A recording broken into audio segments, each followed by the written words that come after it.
अस्सलाम वालेकुम my YouTube family, welcome back to my new vlog. कैसे हैं आप सब लोग? आई होप बिल्कुल ठीक होंगे।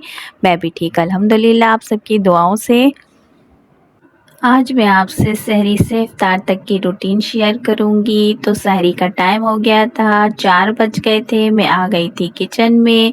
मुझे पराठा बनाने थे बच्चों के लिए, सुसर के लिए और अपने लिए 4 पराठे बनाऊंगी मैं और अंडे तलेंगे आज। सालन कुछ बनाया नहीं था, सोचा अंडे ही तल के खा लेंगे। आटे में घी का जो रैपर होता है, पाउच होता है, वो मैंने लगा दिया था क्योंकि इसमें बहुत ज़्यादा घी होता है और हम घी निकाल के ऐसे ही फेंक देते हैं, तो इसको ज़ाया नहीं करना चाहिए घी को। तो मैंने चारों तरफ से इसकी कटिंग कर ली थी कैंची से और आटा गूंदने के बाद इसमें लगा दिया था ताकि सारा जो घी है उसके अंदर इस आटे में लग जाए और हमारी जो रोटी है वो नरम मुलायम बन के तैयार होगी। और इस तरह हमारा घी भी ज़ाया नहीं होगा और हमारे आटा भी बहुत अच्छी तरह से उसमें घी लग जाएगा, तो नरम मुलायम बनेंगे। आपके घर भी घी आता होगा और यकीनन पाउच के साथ ही आता होगा, तो आप भी ऐसे ही फेंक देते होंगे पाउच घी निकालने के बाद। तो बिल्कुल भी फेंकिएगा नहीं, इसको चारों तरफ से कटिंग करने के बाद आटे के ऊपर लगा दिएगा। इस तरह जो आटा काला पड़ जाता है, काला भी नहीं पड़ेगा और जो सारा घी है वो हमारे आटे में लग जाएगा, जिसकी वजह से आटा हमारा बहुत ही सॉफ्ट हो जाएगा। तो ये तरीका बहुत ज़्यादा अच्छा है।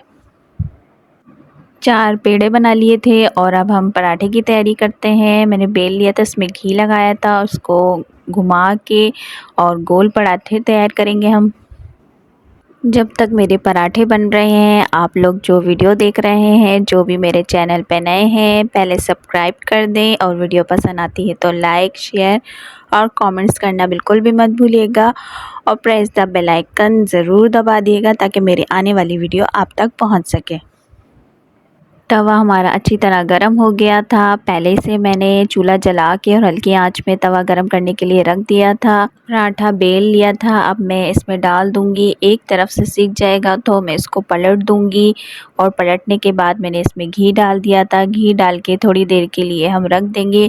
एक तरफ से लाल हो जाएगा, फ्राई हो जाएगा तो दूसरी तरफ पलट देंगे। तो इस तरह हमारा पराठा बन के रेडी हो जाएगा। 1 बाय 1 करके बनाएंगे, 4 पराठे हम बनाएंगे। एक तो मेरा कंप्लीट हो गया है, इसको निकाल लेते हैं प्लेट में।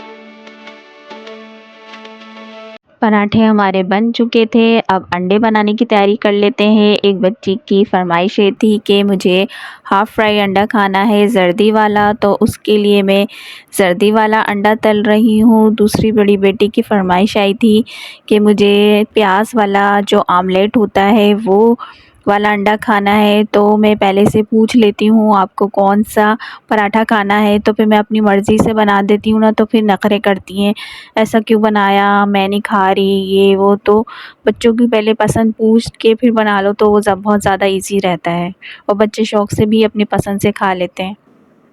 तो हाफ़ फ्राई अंडा मैंने फ्राई कर लिया था। अब मैं दूसरे आमलेट की तैयारी कर रही हूँ। एक प्याज ले ली थी मैंने बड़ी, उसको बारीक बारीक चॉप कर लूँगी छुरी से, क्योंकि चॉपर तो है नहीं मेरे पास, मैं हाथ से ही चॉप करती हूँ। तो इसको बिल्कुल बारीक बारीक चॉप करेंगे। हरा धनिया डालूँगी, हरी मिर्चें डालूँगी, कुटी हुई मिर्च, पिसी हुई मिर्च और हल्दी, सारे मसाले डाल के और 4 अदद अंडे लूँगी। 4, क्योंकि 4 लोग हैं हम, तो 4 अंडे लेके इसका अच्छे से फेंट के इसका आमलेट तैयार कर लेंगे और फिर इसको फ्राई कर लेंगे।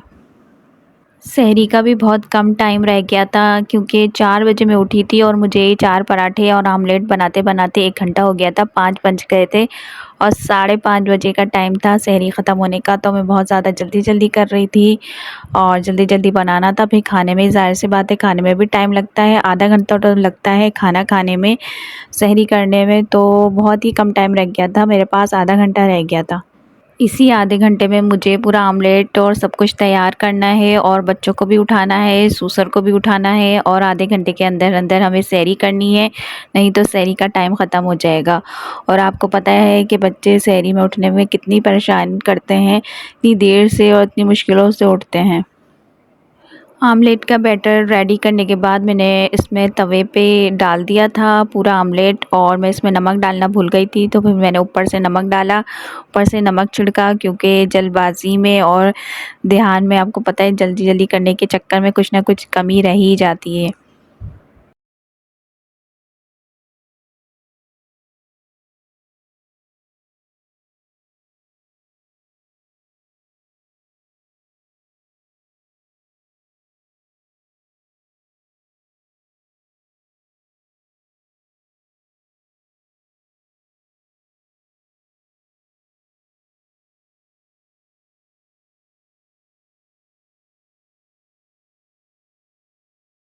आमलेट भी बन गया था हमारा, अब हम दस्तरख़्वान लगा लेते हैं। ये देखिए हमारी सहरी बन के तैयार है, दस्तरख़्वान लग गया था, पराठे बन गए थे, हाफ़ फ्राई अंडा और आमलेट और ये मैंने फेनी रात में दूध में चीनी डाल के फेनी भिगो दी थी, क्योंकि मीठे में हम फेनी खाते हैं या दही खाते हैं, तो ये फेनी थी और ये थी हमारी सहरी।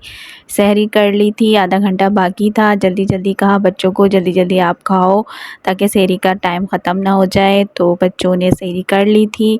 सहरी के बाद बर्तन जो जमा हो गए थे, मैंने कहा इनको भी धो लूँ, किचन साफ़ कर लूँ और समेट लूँ सारा किचन, तो इस तरह मैंने बर्तन भी धो लिए थे।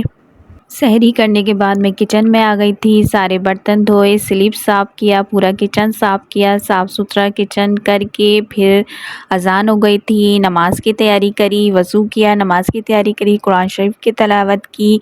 तो ये थी आज की मेरी सहरी की रूटीन। कैसी लगी आपको मेरी सहरी की रूटीन? और अभी इफ्तारी की रूटीन बाकी है। इफ्तारी में मैं क्या बनाती हूँ ये एक सरप्राइज़ है।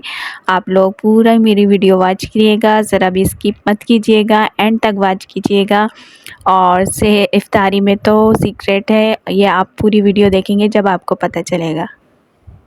बेटियों ने भी नमाज़ पढ़ी, मैं दूसरे कमरे में टीवी लॉन्च में आ गई थी, वहाँ मैंने नमाज़ अदा की और बच्चों के पेपर्स चल रहे हैं, तो एक बच्ची तो सोई नहीं थी, उसने कहा मैं अभी पेपर की तैयारी करूँगी और एक को सुला दिया था मैंने, मैं कुरान शरीफ की तिलावत करूँगी, उसके बाद मैं जाके सो गई थी और उसके बाद मैं 1 बजे उठी थी, 1 बजे मैंने ज़ोहर की अज़ान नमाज़ पढ़ी और उसके बाद कुरान शरीफ की तिलावत करी, फिर मैं 4 बजे किचन में आ गई थी। मैंने इफ्तारी में कुछ भी नहीं बनाया था, सिर्फ़ मैं बिरयानी बनाऊँगी और ज़र्दा बनाऊँगी, यही हमारी आज की इफ्तारी होगी। जी हाँ, रोज़-रोज़ इफ्तारी करके और एक ही चीज़ खा-खा के छोले, दही बड़े और ये सब खा-खा के पेट भी ख़राब हो जाता है और दिल भी भर जाता है, तो मैंने कहा आज कुछ अलग होना चाहिए, खाना बना लेते हैं खाने में और वही खा इफ्तारी भी कर लेंगे, फिर उसके बाद डिनर भी कर लेंगे।